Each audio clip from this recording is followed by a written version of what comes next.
Yes, it's John G. Sutton. Tales from the Jail. I've talked a little about the history. Talk today about the history of prisons. I mean, we didn't arrive at things like Strange Ways, which was built in 1868, by the way, just like that. No, it worked its way forward. You see, originally, prison was not used as a punishment. Prison was where you were held before you were punished. We're going back, of course, to the Middle Ages when they had things like the Star Chamber. The Star Chamber was a movable court that went from tithing to tithing. Yeah, tithing being an area where you paid your tithes or taxes. Yeah, because that's what a tithe was.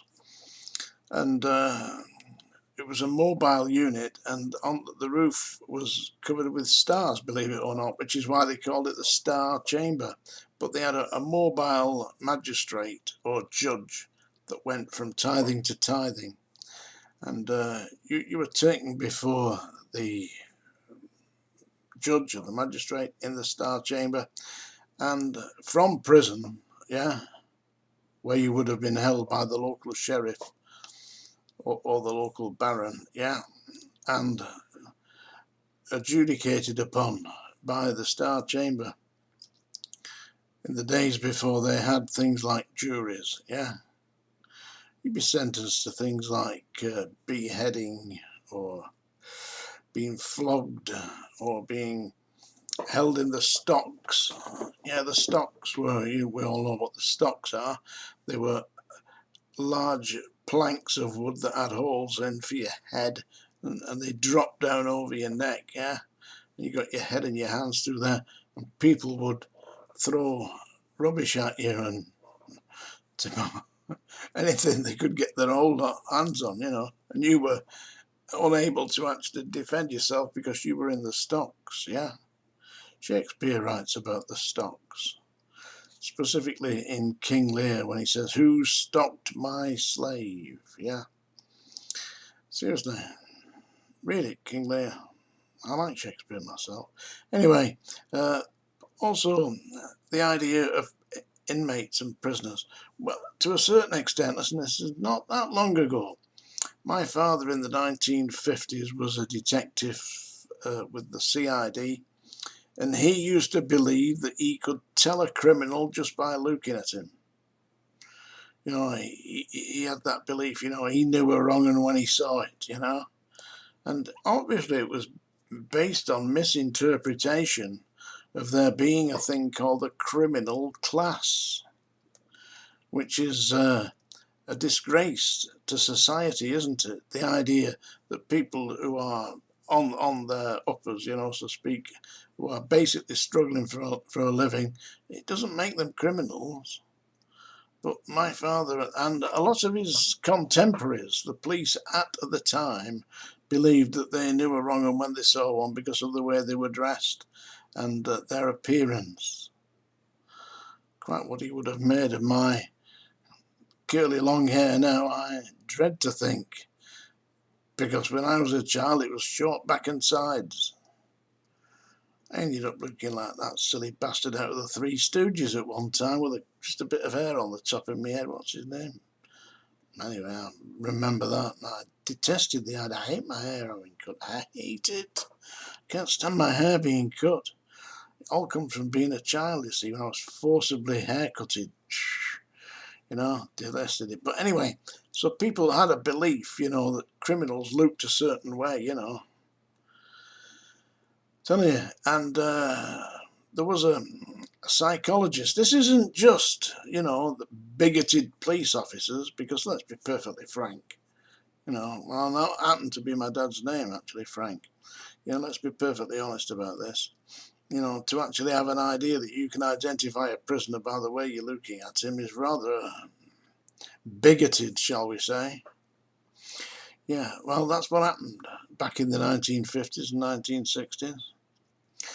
But before that, there was a famous psychologist called Cesar Lombroso. Yeah, look him up. Don't just take my word for it. Look it up.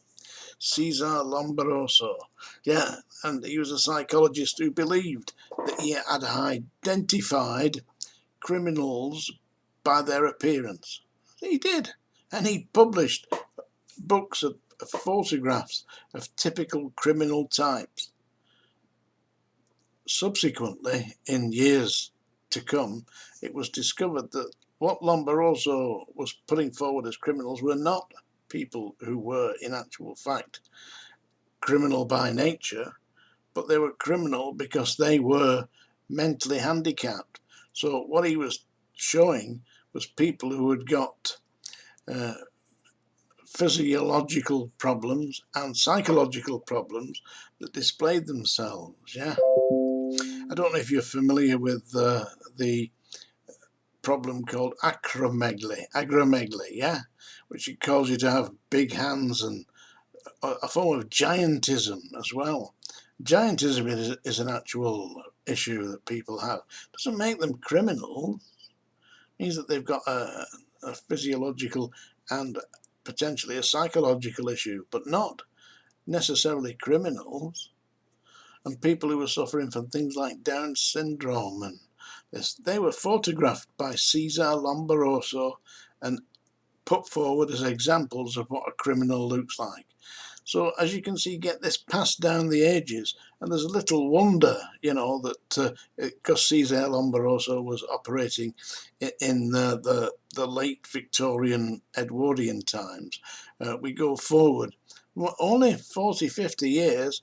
It's little wonder that police officers thought that they could identify prison inmates, criminals, by looking at them. Perfectly ridiculous. But anyway, the history of imprisonment in Britain is hardly uh, edifying. It isn't. I have a book here. Somebody bought me this for my birthday. Imagine that. Can you see this book? Yeah. Prisons and Prisoners.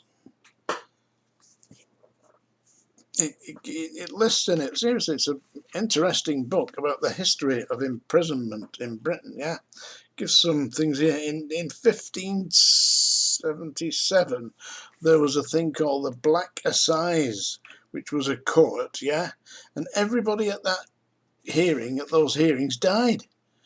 And they died of jail fever, because there used to be a thing called jail fever that killed people, who were in jail. They couldn't cure it, Anyway, everybody at the assize died, including the sheriff of the court, the judge and the sheriff, and everybody else. Within 40 hours, everybody at that assize in 1577 was dead. Also, people used to get sentenced to be burnt at the stake. Did you know that? Imagine that.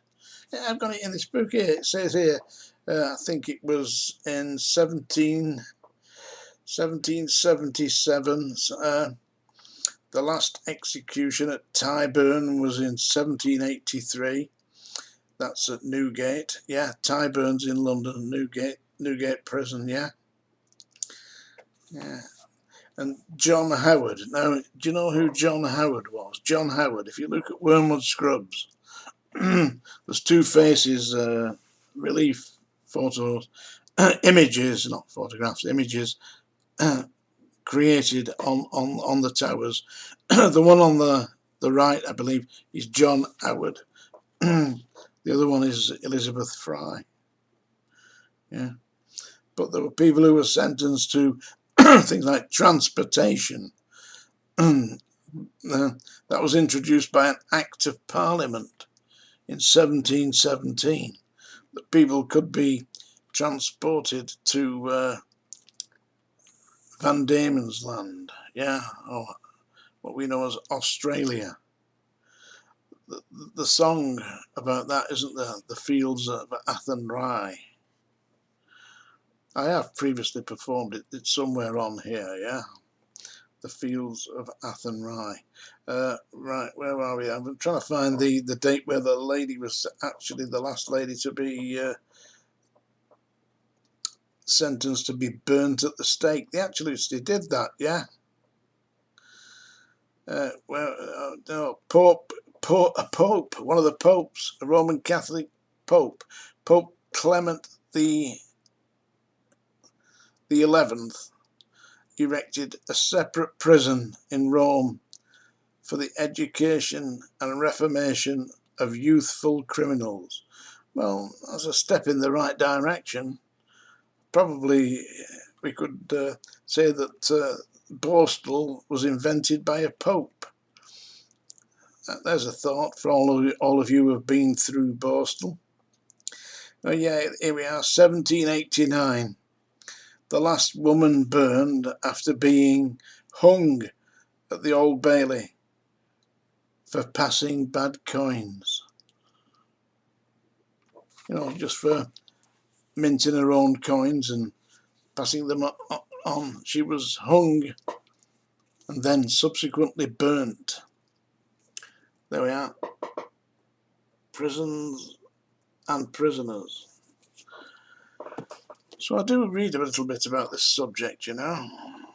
But do look up Cesar Lombroso, yeah, who believed he could identify prisoners by just looking at them, like my dad did in the 1950s. I've had a request here for somebody wants me to sing this time, so here is a warning. Yes, folks, it's the Song Dinger, and this is a song. I particularly like this song. I had a friend. She was 99 years old, actually. I'd known her all my life, you know. She lived next door when I was born. And her name was Mrs. Starford. And her daughter was Glenys Starford. And Glenys Starford was about 6 months older than me. And we were friends as kids, you know, like they used to kid her, joke, say, oh, it's my girlfriend. But obviously we were just kids, you know. But I knew Glenys all my life until she was about 60 when she died. She was a very intelligent lady. She was a bank manager and really smart, but she smoked cigarettes all her life. And then she got pneumonia and died. And her mother was extremely distraught. But I used to go and visit her mother. And I went when she was taken to an old folks' home when she was ill. You know, I went to see her at the old folks' home. I said, "Come on, Mrs. Stafford, get in my car. We'll go for a drive." Oh, and I said, "I'll take you back to the village and we'll have a look at where we lived." "Oh no, I can't do that," she says. "It would upset me too much." I said, "Well, just get in the car and we'll see where it goes." So she got in my car. This is God's honest truth. This. She got in my car, and I said to the car, just for a joke, you know. I just said to the car, "Come on, car, take us for a ride." And I set off driving, and it was in a town called Colne, Colne, Colne in Lancashire. And we went for a drive, and we went into the countryside. And I just followed where the car was going. I didn't direct it at all. I just drove it, you know. Seriously, I wasn't paying attention to where it was going. We had a little drive out for half an hour. That's what I thought, yeah. And we went off down a lane and went right at the bottom of this lane, and it was right in the middle of nowhere, up near Haworth, yeah. Because where we lived at Colne and Falridge, that area was just near Haworth. We went down down a street, a very narrow road. We ended up at this place where there was a ruined house, big ruined house, and apparently this was used by one of the Bronte sisters in her depiction of a manor house, and in Jane Eyre, I believe it was, and we went right down there, and it's a dead end, you know, you can't go any further than that, and I drove right to the end and stopped, and Mrs. Starver said, "Do you know why you've taken me here?" I said, "I just followed the road, you know, I don't know." She said, "You see that bridge, there's a little bridge going over a stream near this ruined house?" I said, "Yeah." She said, "That is where I put the ashes of my daughter after she'd been cremated." Seriously. And the car had just taken us there. Amazing, don't you think? Anyway, towards the last few years of her life, I used to go and see her. And one day I went to see her, and I took my guitar with me and the lady who could actually play a bit better than me. And we sang a song together. And it was this song, I'm Forever Blowing Bubbles. It's the theme of St Helens, the rugby league team. I also believe it's a theme that's sung by the Hammers, the West Ham. Yeah. So I'll give it a go. I'm not a particularly brilliant singer, as you've already decided with your delightful comments. So here we go. I'm forever blowing bubbles, pretty bubbles in the air. They fly so high, nearly reach the sky. Then, like my dreams, they fade and die. Fortune's always hiding. I've looked everywhere. I'm forever blowing bubbles, pretty bubbles in the air. I won't murder it anymore. I've done enough damage to that. But thank you very much for watching Tales from the Jails. Do like and subscribe. More later.